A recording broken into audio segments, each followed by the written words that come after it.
Nona Ambon yang satu ini sangat digemari oleh Presiden Soekarno. Bahkan lamaran Bung Karno ditolak berulang-ulang kali.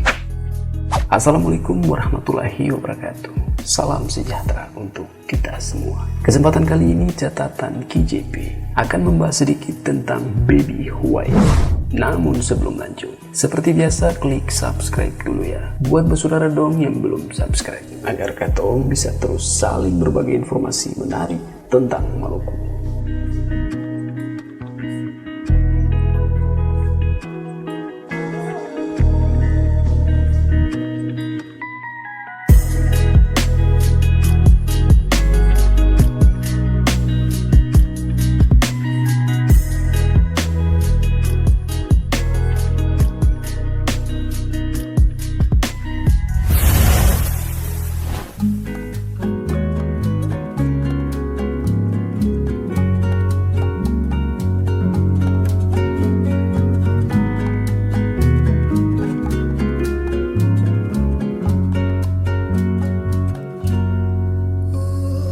Baby Constante Irene Theresia Huwai, atau lebih dikenal dengan nama Baby Huwai, lahir di Rotterdam, Belanda pada 20 November tahun 1939 dan meninggal dunia di Jakarta pada 5 Juni tahun 1989 pada umur 49 tahun. Adalah seorang artis, peragawati, model, penyanyi, peramal, dan pengusaha Indonesia.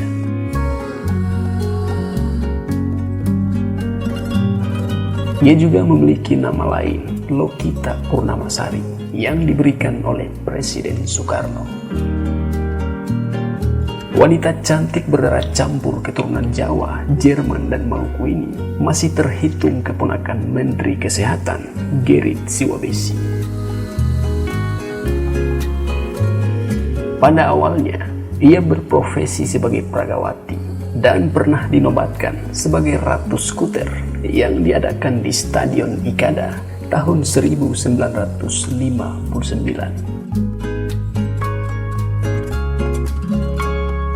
Selain itu, ia juga aktif dalam bela diri dan pemegang sabuk hitam karate taekwondo.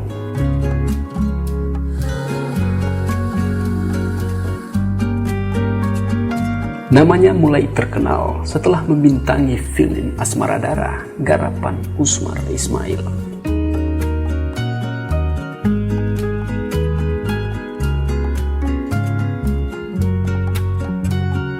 Selama hidupnya, ia telah membintangi sekitar 13 film. Di samping itu, ia juga tergabung dalam grup vokal The Baby Dolls bersama Rima Melati, Indriati Iskak, dan Gaby Mambo. Belakangan, Bung Karno mengganti nama Baby Dolls menjadi Boneka Darah karena dianggap nama yang berbau asing.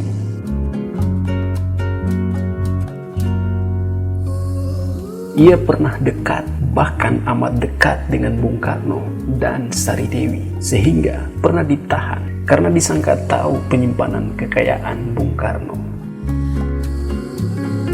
Sejak kecil beragama Katolik, lalu beralih agama ke Islam, dan mendapat hadiah dari Bung Karno naik haji ke Mekah bersama istri Soekarno, yakni Dewi Soekarno, pada tahun 1960-an. Tulis koran Kompas, edisi Minggu 18 September tahun 1988. Baby Huwai dan Dewi Soekarno berangkat haji naik Jetstar atau pesawat jet kepresidenan ke Mekah. Pulang ke Indonesia, mereka naik pesawat pribadi Raja Arab dengan pengawalan khusus. Baby Huwai merasa paling beruntung karena selalu terpilih sebagai chaperone setiap kali ada kunjungan ke luar negeri.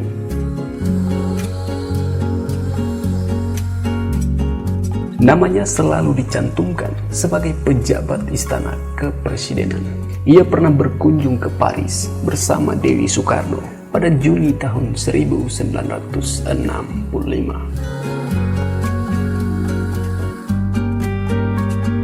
Lalu pernah bersama Presiden Soekarno di Istana Negara menyambut kunjungan kenegaraan Pangeran Norodom Sihanouk dan istrinya dari Kamboja. Bersama delegasi Indonesia, ia juga turut menghadiri acara Festival Film Asia di Tokyo, Jepang. Kemudian dijamu istri Perdana Menteri Malaysia ketika pertunjukan aneka warna bintang-bintang film Indonesia di Kuala Lumpur, Malaysia.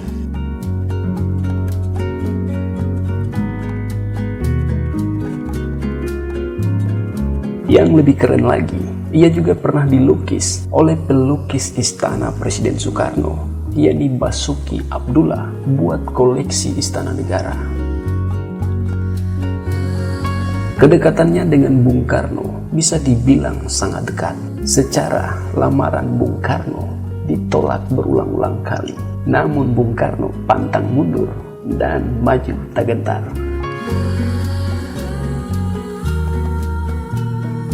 Ketika Bung Karno ingin bertemu dengan Ingrid Bergman, seorang aktris Hollywood berkebangsaan Swedia yang menjadi idola Bung Karno, ia menjadi perantara untuk mendatangkan artis Hollywood tersebut ke Indonesia.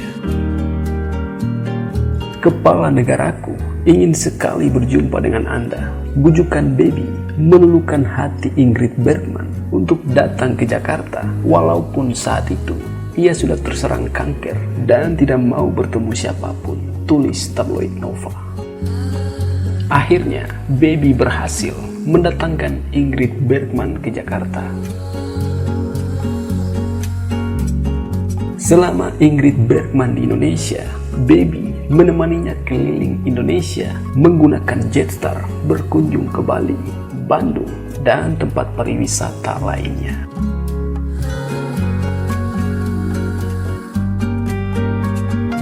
Baby Huai saat itu adalah bintang top papan atas yang punya relasi dengan aktor-aktor film dunia.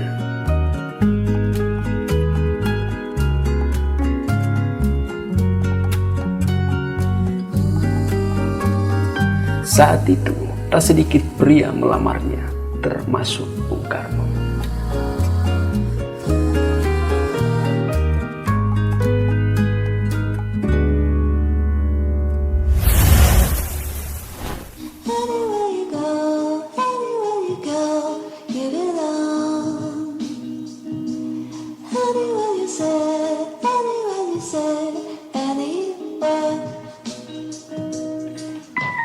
Meski gagal di sekolah, popularitasku makin naik saja. Apalagi film-filmku mendapat pujian luar biasa. Belum lagi aktivitasku sebagai penyanyi dari kelompok Baby Dolls.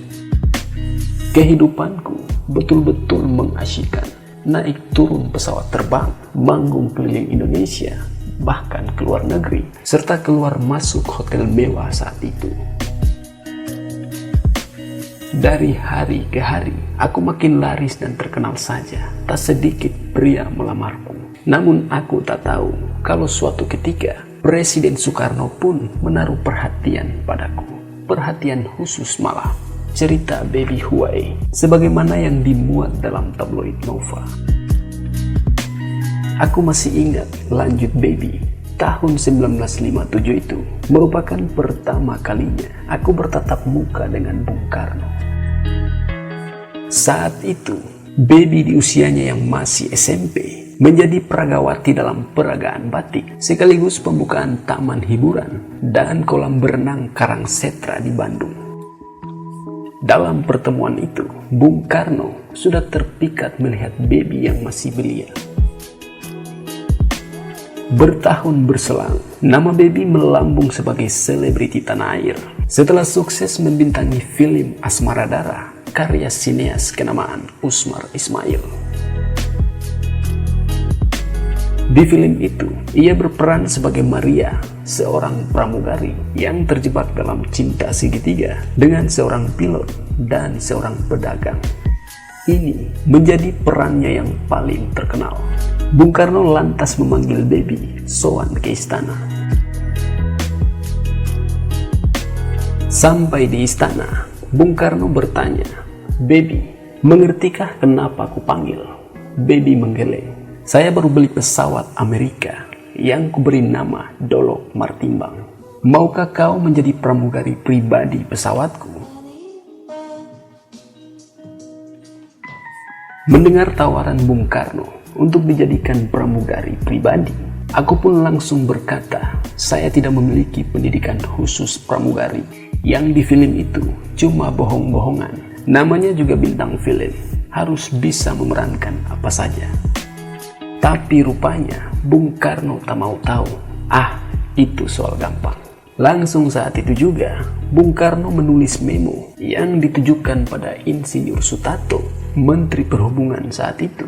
Nah, bawa surat ini ke Pak Sutarto. Saya minta kau mendapat fasilitas khusus untuk dididik menjadi pramugari.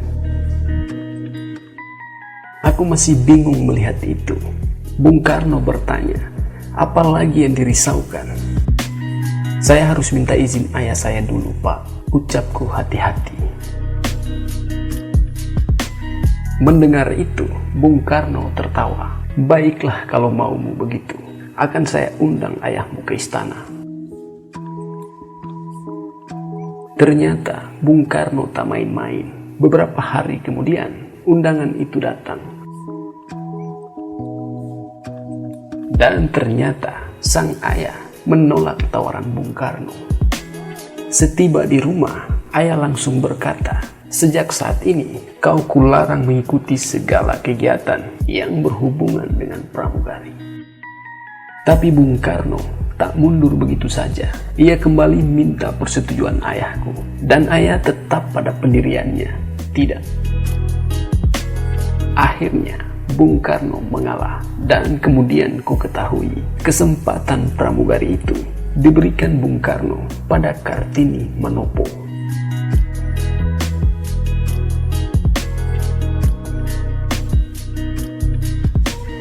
Meski mereka gagal terbang bersama, Soekarno memberikan nama Indonesia bagi Baby Huey, yakni Lokita Purnamasari. Lokita Purnamasari adalah nama yang indah, bisa bikin orang lupa, apalagi jika melihat orangnya langsung. Kilah Bung Karno dalam buku Ketawa Bareng Bung Besar.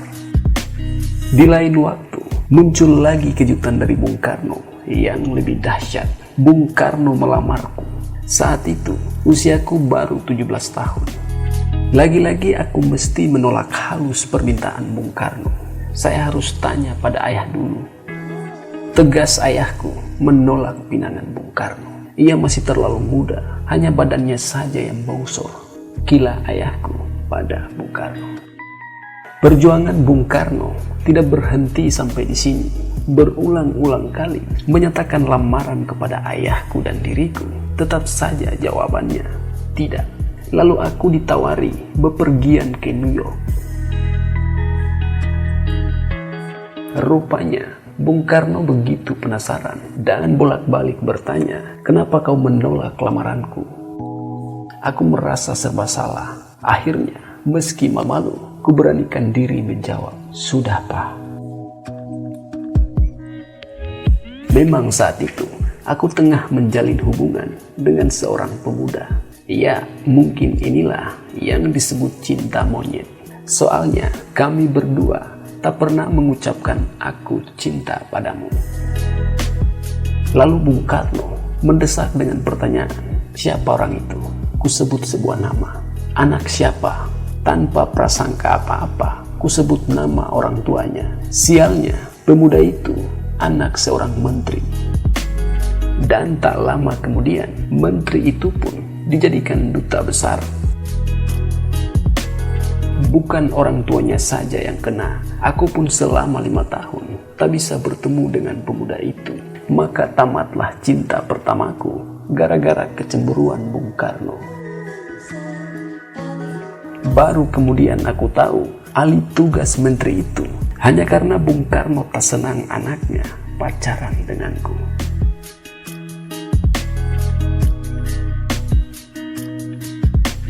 Singkat cerita, pada tanggal 30 September tahun 1960, Baby Huey menikah dengan Nanang Karnadi.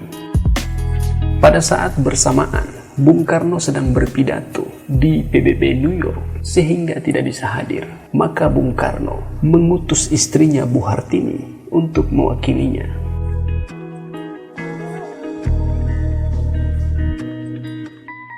Saat itu, pernikahan mereka dilangsungkan di Hotel Des Indes, hotel termewah se-Asia. Tidak hanya Ibu Hartini, sejumlah pejabat negara seperti Sultan Syahrir juga hadir, serta rekan-rekan artis dan kerabat.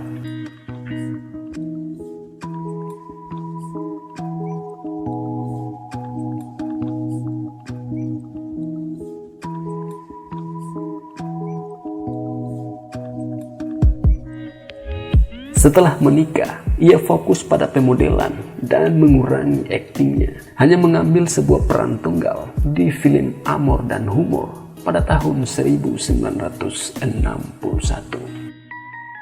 Baby Huai dan Karnadi memiliki 7 anak sebelum bercerai pada tahun 1978. Setelah berhenti bermain film, Baby beralih profesi menjadi peramal.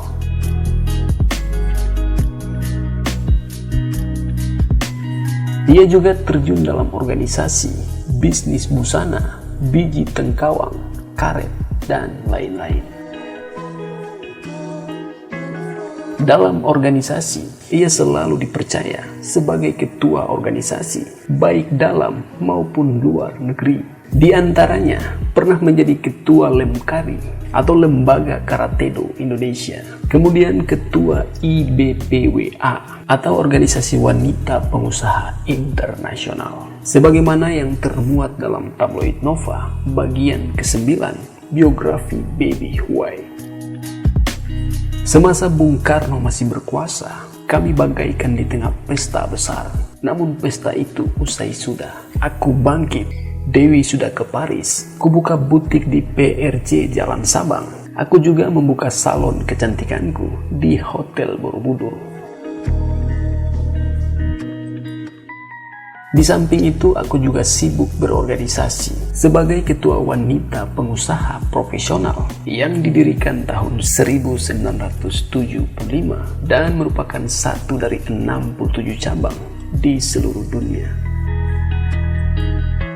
Aku juga aktif berceramah di berbagai tempat, di kampus UI, UKI, Universitas Tarumanegara, dan lain-lain, dengan tema peran wanita dalam pembangunan.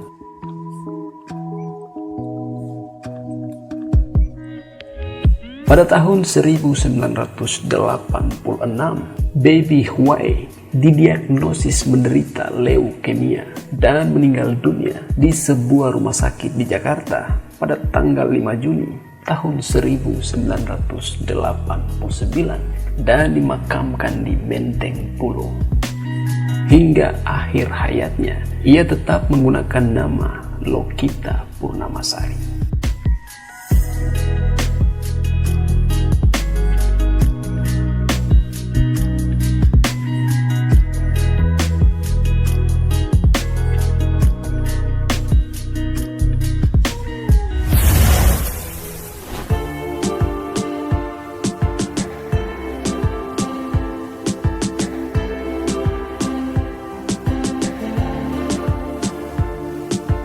Itulah sedikit pembahasan atau informasi tentang Baby Huai. Lebih dan kurangnya beta mohon maaf ya. Dan semoga tayangan ini bisa bermanfaat. Akhir kata, wassalamualaikum warahmatullahi wabarakatuh. Salam damai.